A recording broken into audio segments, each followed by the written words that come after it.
श्री सतगुरु चरण कमलोभ्यो नमः। ओम श्री सतगुरु चरण कमलोभ्यो नमः। श्री सीतारामचंद्राय नमः। श्री सीतारामचंद्राय नमः। सीतानाथं समारंभां श्रीरामानन्दार्य मध्यमाम् अस्मदाचार्यपर्यन्तां श्रीवन्दे गुरुपरम्पराम्। श्री गुरु महिमा को कहे अति उच्च मुकाम, ताते गुरुपद को करूं बार बार प्रणाम। सिया राम मैं सब जग जानी, करहूं प्रणाम जोरी जुग प्राणी। हरि ओम तत्सत। श्री सद्गुरुदेव भगवान के चरणों में कोटि कोटि नमन बंदन एवं समस्त संत महापुरुषों जी महात्मा जी के चरणों में कोटि कोटि दंडवत प्रणाम एवं सम संत भक्तों जी माता जी गुरु बहनों के चरणों में, गुरु भाइयों के चरणों में कोटि कोटि दंडवत प्रणाम स्वीकार हो। हरिओम तत्सत। आज चर्चा करेंगे मानव धर्म प्रसार पर। कुछ भी बनने से पहले हमें आपको मानव बनना होगा और मानव बनने के लिए 3 सूत्र सत्य, न्याय और धर्म को जीवन में उतारना होगा। आज सत्य पर चर्चा करेंगे। इस संसार के प्रत्येक महापुरुषों ने सत्य की महिमा का उपदेश दिया है। यदि इलोक और परलोक में कुछ प्राप्त करना हो तो सत्य के आश्रय के बिना संभव नहीं है। इसलिए पूज्य परमहंस श्री गंगा रामदास जी महाराज जी, मानव धर्म प्रसार प्रवर्तक, कहते हैं कि झूठ बोलने वाला कभी आगे बढ़ नहीं सकता है। श्री संत सद्गुरु कबीरदास जी कहते हैं, साच बराबर तप नहीं, झूठ बराबर पाप, जाके हृदय साच है वाके हृदय आप। सत्य के बराबर कोई तपस्या नहीं है और झूठ के बराबर कोई पाप नहीं है। संत श्री तुलसीदास जी महाराज कहते हैं, सत्य मूल सब सुकृत सुहाए, वेद पुराण विदित मुनि गाए। हम चाहे जितना भी जप तप तीर्थ व्रत कथा कीर्तन क्यों न करें, यदि सत्य का आधार नहीं होगा तो वे सब उस पेड़ के समान है जिनकी जड़ न हो। बिना जड़ के पेड़ से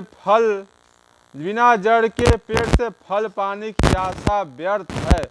उसी प्रकार सत्य को छोड़कर किया हुआ कोई भी सत्कर्म निरर्थक होगा।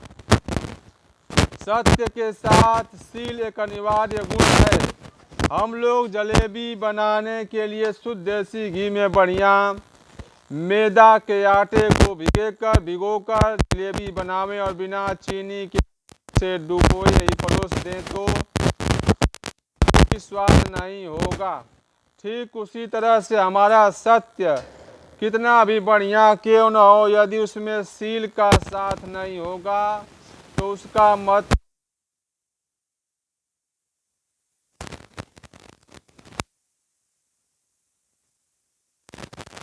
उच्चार आचार तीनों में शुद्धि होनी चाहिए। कभी कभी शब्दार्थ से सत्य प्रमाणित कर दिया जाता है, परंतु भावार्थ को नज़रअंदाज कर देते हैं।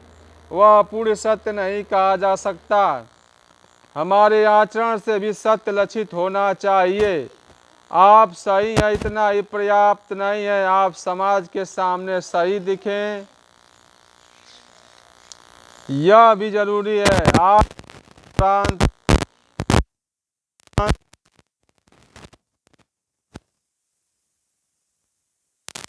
में बड़ी कमी नजर आने लगी है। कभी समय था कि लोग झूठ बोलने से डरते थे, अब सत्य बोलने से डर रहे हैं। कभी ऐसा समय था जब कोई किसी व्यक्ति की झूठी गवाही के लिए कहता था तो वह इनकार कर देने का पाप मैं नहीं, लेकिन आज सही गवाही के लिए भी कोई तैयार नहीं होता है। फिर भी गवाही के अभाव में खूनी छूट जाता है। किसी की इज्जत लूटी गई हो, कोई भी कहने को तैयार नहीं है। ऐसा क्यों?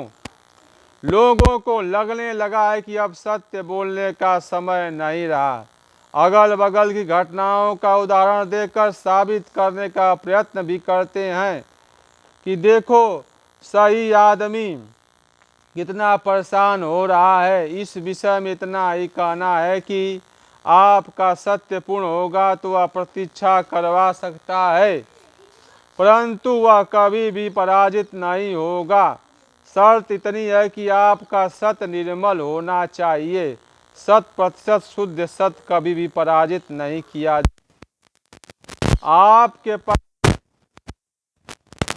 उसमें केवल 10 ग्राम भी वनस्पति घी मिला दे, तब भी शुद्धता का दावा नहीं किया जा सकता है। ठीक इसी प्रकार लेश मात्र भी असत्य हवे तो पूर्ण सत्य का दावा नहीं कर सकते। अतः विचार में सत्य, उच्चार में सत्य और आचार में भी सत्य के त्रिपाद अनुष्ठान से इस सत्य की उपासना संभव है। कितने मिनट का हुआ? 6 मिनट 30 मिनट। अगला प्रसंग है न्याय पर। अगला प्रसंग है न्याय पर। न्याय की व्याख्या करेंगे।